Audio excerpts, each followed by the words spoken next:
كلامه المجيد وفرقان الحميد. أعوذ بالله من الشيطان الرجيم.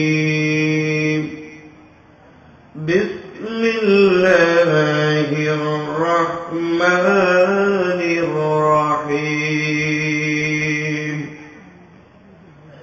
من المؤمنين رجال صدقوا ما عاهدوا الله عليه فمنهم من قضى نحبه ومنهم من ينتظر وما بدلوا تبديلا.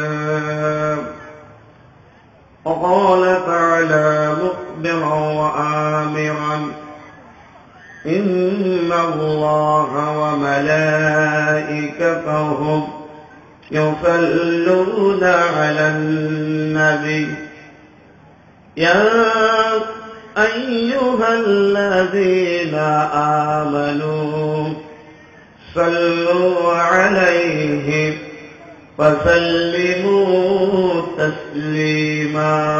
اللهم صل على محمد وعلى آل محمد كما صليت على إبراهيم وعلى آل إبراهيم إنك حميد مجيد. اللهم بارك على محمد وعلى آل محمد كما باركت على إبراهيم وعلى آل إبراهيم إنك حميد مجيد. بلغ العلا بكماله كشف الدجى بجماله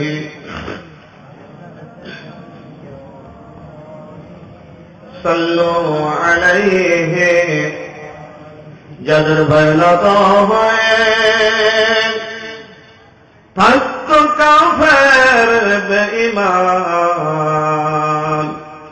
যাদের ভয়নত হয়ে থাকত কাফের বেঈমান, সেই বীরেরা কইরে তোরা বাইরে বইসে ঝড় তুফান। বালাগাল উলা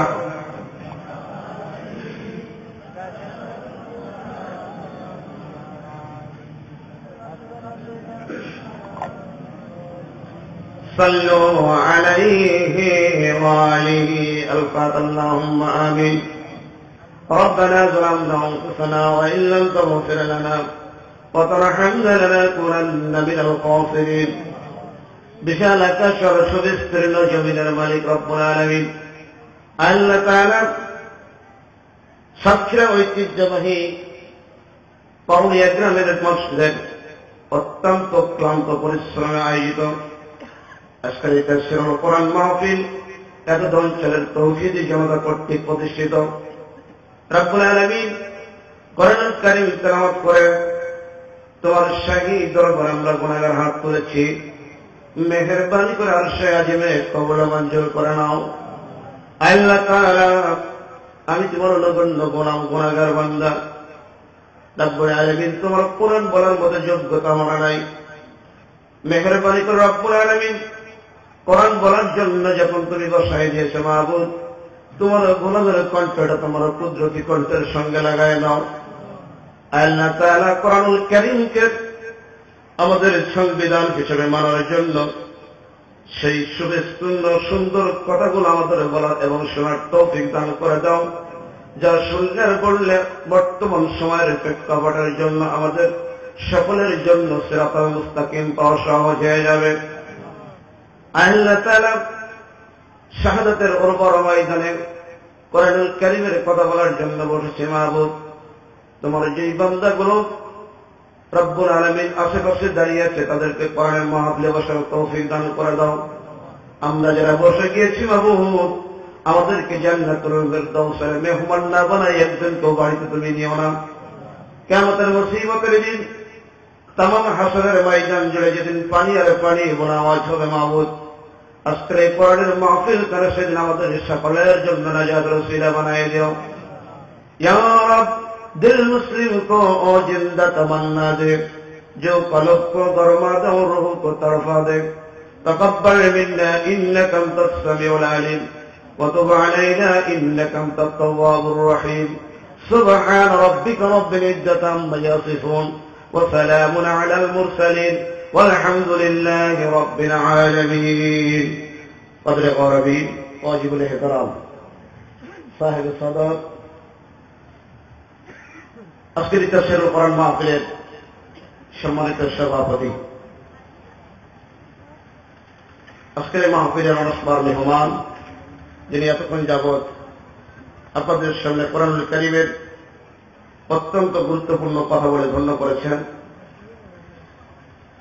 জাতির শ্রেষ্ঠ সন্তান নায়েবে রাসূল হযরতুল আল্লাম হযরত মাওলানা মেহেদী হাসান আতাল্লাহু উমরাহু, সকলে বলে আল্লাহুম্মা আমিন।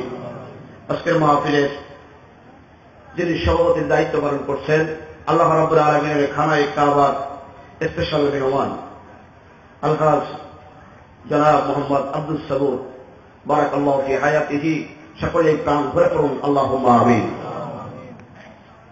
আজকের এই মাহফিলে দূর দূরান্ত থেকে আগত রব্বুল আলামিনের মুহিব্বিন বান্দাগণ, কোরআনুল কারীমের জিন্দাদিল মুজাহিদেরা, পর্দার অন্তরে অবস্থানরত সর্বগুণে গুণান্বিত আমার মা ও বোনেরা, সরকারের বিভিন্ন পর্যায়ে দায়িত্বরত প্রশাসনিক কর্মকর্তাবৃন্দ, আমার সহযোদ্ধা কলমশালী বন্ধুগণ, সকলকে হৃদয়ের গভীর থেকে আরেকবার দোয়া নেওয়ার জন্য সালাম জানাচ্ছি। আসসালামু আলাইকুম ওয়া রাহমাতুল্লাহি ওয়া বারাকাতুহু।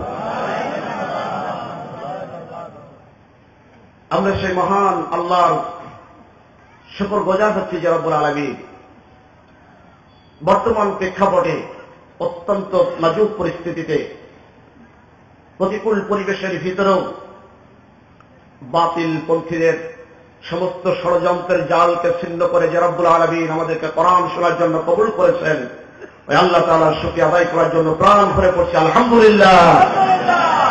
দরুদ ও সালাম পেশ করছি সর্বকালের শ্রেষ্ঠ মহামানব, মক্কার বাতি মদিনার জ্যোতি, আমেনা মায়ের দুলালী, আব্দুল্লাহর নয়নের মণি,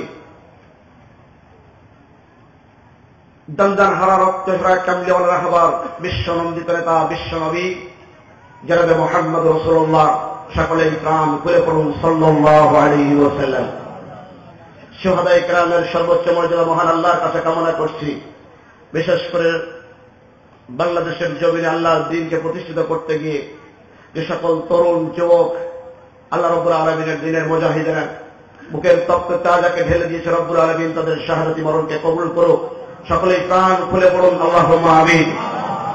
শহীদ পরিবারের জন্য সর্বপ্রথমেই দোয়া করে নিই, আল্লাহ পাক তাদেরকে এই শোককে শক্তিতে পরিণত করে আল্লাহর জমিনের দিন কায়েমের জন্য কদম কারো শক্ত করে দিক, প্রাণ খুলে পড়ুন আল্লাহুম্মা আমিন।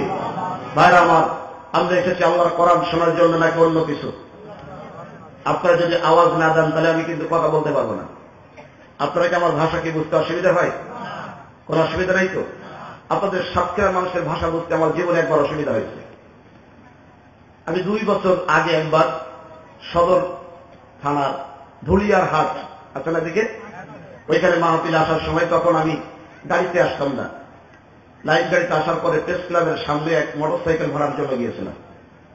বললাম যে আপনার আমাকে পৌঁছাইতে কয় টাকা নেবেন? প্রথম ব্যক্তি বলল 50 টাকা।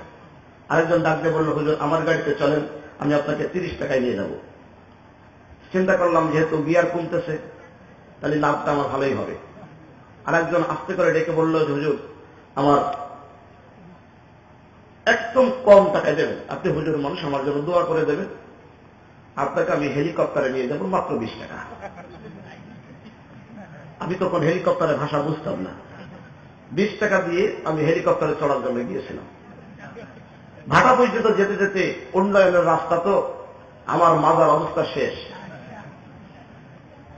আমি যদি এই হেলিকপ্টারের ভাষাটা বুঝতাম, এই বিপদে কি পড়তাম বলেন? পড়তাম না। তো হতে পারে অনেক সময় ভাষা না বোঝার কারণে এদিক ওদিক হয়। আমার ভাষা কি আপনাদের বুঝতে অসুবিধা হয়? যদি না বুঝতে অসুবিধা হয় তাহলে আমি শুধু ওয়াইজের না, আমি যা বলবো আপনারা বলবেন, আমরা মুজাকারা করব, কোরআনুল কারীম আমাদেরকে পথ দেখিয়ে দেবে। কথা কোন ঠিক না বেঠি? যেহেতু এই কোরআন পৃথিবীর কোন দলের না, কোন দলের, জামাত ইসলামের, আওয়ামী লীগের, বিএনপি, জাতীয় পার্টি, ওলামা, নেজামা, হাটাজারি, বানভান্ডারি, চরমোনা, পুরোপুরা, আটরশি, দাওয়ানবাগি, কুতুববাগি, কু কা উ আ, কারণ জোরে বলেন কারণ এ কোরআন কার? জোরে বলেন আল্লাহর কোরআন শুনতে এসেছি। এক শ্রেণীর মানুষ এ কোরআন শুনতে আসে নাই, কোরআনের ভুল ধরার জন্য তার আশেপাশে দাঁড়িয়ে আছে। কথা বলেন ঠিক না বেশি? আজকে আমি বক্তৃতা দিয়ে চলে যাব, কালকে সকালবেলায় তারা চায়ের দোকানে ঝড় তুলবে অথবা কোন জায়গায় গিয়ে তাদের মজলিসে বসে তারা আড্ডা দিয়ে বলবে ঝিরিজা থেকে এক হুজুর যে আসছিল সে তো কোরআন শরীফ কিছুই বলে নাই, শুধু রাজনীতি করেছে। আল্লাহ রসুলের কোরআনের মাহফিলে যারা বসত তার ভিতরে ছিল আব্দুল্লাহ বিন উবাই মুনাফিক, আর ওলিদ ইবনে মুগিরা মাহফিলে বসত না, আশেপাশে ঘুরে বেড়াত শুধুমাত্র ভুল ধরার জন্য। আবু বকর, ওমর, উসমান রাদিয়াল্লাহু তাআলা আলাইহিম আজমাইন কোরআন শুনত, আর যেই বিছানায় বসত সেখান থেকে যখন উঠত ফাকাব্বালা ওয়া দাম্মাহা, তারা সেই বিছানাকে চুম্বন করতো। আল্লাহ যা শুনলাম তুমি এই জায়গাটা আমার জন্য সাক্ষী করে দিও। জবান খুলে বলো আলহামদুলিল্লাহ। ভাইরা আমার, আজকে এই সমাজে সেই কোরআন বলতে গিয়ে এরকম 3 শ্রেণীর শ্রোতা পাওয়া যাবে। কোরআনের মাহফিলে বসে আছে এক শ্রেণীর শ্রোতা, এ কোরআন থেকে তারা তাদের দিন চেনার জন্য, তাদের আখিরাতের জবাবদিহিমূলক জীবন গঠন করার জন্য, তারা পাতেও খোঁজার জন্য তারা বসবে। আর এক শ্রেণী আছে এখানে বসবে ঠিকই, কালকে সকালবেলায় তারা ভিন্ন মত পোষণ করার জন্য তারা বসে আছে। আর এক শ্রেণীর লোক বসবে না, শুধু ওলিদ ইবনে মুগিরা তার আশেপাশে বাকবাকুম করে বেড়াচ্ছে। ঠিক না ঠিক বললাম? ভাইরা আমার, ওরা হয়তো বা আপনাদেরকে বড় বড় বকুল খেয়ে চোখ রাঙায় হুমকি দিতে পারে, কোরআন শরীফ বলবা কিন্তু তকবির ধরে দিবা না, কারণ এই কথাটা শয়তানের কথা। তকবির দিতে যারা নিষেধ করে শয়তানের কথা। কার কথা বলেন? আপনারা আওয়াজ না দিলে বুঝি কি? তকবির সহ্য করতে পারেন একমাত্র শয়তান, আর তকবির অন্তরে প্রশান্তি এনে দেয় মোমেনদের। আল্লাহ বলতো রব্বিকা ফাকাব্বির, তুমি তকবির দাও, আল্লাহর কোরআনের একটি বিধান।